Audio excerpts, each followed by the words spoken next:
മലയാളികൾക്ക് ഏറെ പ്രിയങ്കരിയാണ് ദിയ കൃഷ്ണ. ഇത്ര പേർ ഒന്നടങ്കം ഒരാളുടെ ഡെലിവറിക്ക് വേണ്ടി പ്രാർത്ഥിക്കുന്നത് തന്നെ ആദ്യമായിട്ടായിരിക്കും. അത്രമാത്രം ദിയ കേസും പ്രശ്നങ്ങളുമായി അനുഭവിച്ചിരുന്നു. ഇന്നിതാ ഓമിയും എത്തിക്കഴിഞ്ഞു. താലോലിച്ചു മതിയാവാതെ ഇരിക്കുകയാണ് കുടുംബം. ദിയയുടെ ചെറുപ്പത്തിലെ പോലെ തന്നെയാണ് മകൻ ഓമിയെ കാണാൻ എന്നാണ് അഹാനയും സിന്ധു കൃഷ്ണയും പറയുന്നത്.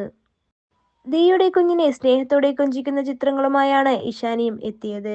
ദിയ പ്രസവിക്കുന്നതിന് മുമ്പ് ദിയയുടെ കുഞ്ഞ് തന്നെ കുഞ്ഞമ്മ എന്ന് വിളിക്കുന്നത് ഇഷ്ടമല്ലെന്നും അങ്ങനെ വിളിക്കാൻ സമ്മതിക്കില്ല, ബിത്തു എന്ന് വിളിച്ചാൽ മതിയെന്ന് പറഞ്ഞ ഇഷാനി കുഞ്ഞിനെ കണ്ടതും അതെല്ലാം മറന്നു. ഞങ്ങളുടെ ജീവിതത്തിലെ മെയിൻ ക്യാരക്ടറാണ് ഇവൻ എന്നും നിന്റെ അമ്മ എന്നെ എങ്ങനെയാണോ നോക്കിയത് അതുപോലെ ഞാൻ നിന്നെ നോക്കുമെന്നും ഇഷാനി പറഞ്ഞത്. അമ്മയെ പോലെ തന്നെ ആ കുഞ്ഞിനെ നോക്കുമെന്ന് ഇഷാനി പറഞ്ഞപ്പോൾ സോഷ്യൽ മീഡിയയിൽ കുഞ്ഞമ്മ എന്ന് കളിയാക്കിയ ആൾക്കാരെല്ലാം അതെല്ലാം തിരിച്ചെടുത്തു. സ്നേഹം കൊണ്ട് മൂടുകയാണ് ഓമിയെ എല്ലാരും. നീണ്ട 59 വർഷങ്ങൾക്ക് ശേഷമാണ് ആ കുടുംബത്തിൽ ഒരു ആൺകുഞ്ഞ് ജനിക്കുന്നത്.